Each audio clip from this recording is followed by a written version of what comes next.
నమస్తే అండి. నేను doctor Hemalatha Reddy, fertility specialist Kamineni హాస్పిటల్‌లో వర్క్ చేస్తున్నాను. సెకండరీ ఇన్‌ఫర్టిలిటీ అంటే దీంట్లో ఆల్రెడీ హెల్తీ బేబీ ఉన్న వాళ్ళని ఫస్ట్ తీసుకుందాం. సో, హెల్తీ బేబీ ఉన్న వాళ్ళని ఫస్ట్ ఎన్ని ఇయర్స్ నుంచి ఒక బేబీ డెలివరీ అయ్యాక ఎన్ని ఇయర్స్ నుంచి ట్రై చేస్తున్నారు? అండ్ ఫస్ట్ ప్రెగ్నెన్సీలో ఏమన్నా కాంప్లికేషన్స్ వచ్చాయా? అది కూడా ఇంపార్టెంట్.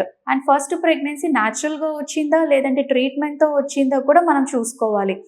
దాని తర్వాత ప్రెగ్నెన్సీ కాంప్లికేషన్స్ బీపీ, షుగర్ ఇవన్నీ చూసాం. మళ్ళీ పోస్ట్ డెలివరీ అయ్యాక కూడా వీళ్ళకి బ్లడ్ లాస్ ఎక్కువ అయిపోయేసి హార్మోనల్ ఇవి కూడా వచ్చే ఛాన్సెస్ ఉంటాయి. తర్వాత డెలివరీ అయ్యాక తర్వాత నుంచి వాళ్ళకి పీరియడ్స్ ఎలా వస్తున్నాయి? రెగ్యులర్‌గా వస్తున్నాయా? లేకపోతే ఇర్రెగ్యులర్ అనేది అది కూడా చెక్ చేసుకోవాలి. వాళ్ళు ట్రై చేస్తున్న గ్యాప్‌లో ఏమన్నా ప్రాబ్లమ్స్ ఉన్నాయా వాళ్ళకి? అంటే కొంతమంది ఏంటంటే ఇన్ఫెక్షన్స్ ఎక్కువ రావటము, పీఐడీ అంటాం, పెల్విక్ ఇన్‌ఫ్లమేటరీ డిసీజ్ అది ఒకటి.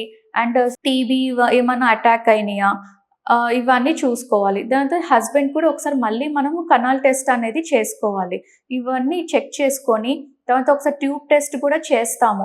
ఎందుకంటే ఒక్కొక్కసారి రికరెంట్ పీఐడీ అంటే పెల్విక్ ఇన్‌ఫ్లమేటరీ డిసీజ్ వచ్చిందనుకోండి, ట్యూబ్స్ క్లోజ్ అయిపోయేసి హైడ్రోసాల్పింగ్స్ ఉందా? ఇవన్నీ చెక్ చేసుకోవాలి మనం. ఇవన్నీ చెక్ చేసుకున్నాక ఏమి లేదు అంటే న్యాచురల్‌గా ట్రై అవ్వచ్చు. లేదా చిన్న మెడిసిన్స్ పెట్టి ఎగ్ డెవలప్ అయ్యి రిలీజ్ అయినప్పుడు వాళ్ళకి న్యాచురల్‌గా ట్రై చేయమనొచ్చు. లేదా ఐయుఐ పద్ధతిలో కూడా వెళ్ళిపోవచ్చు.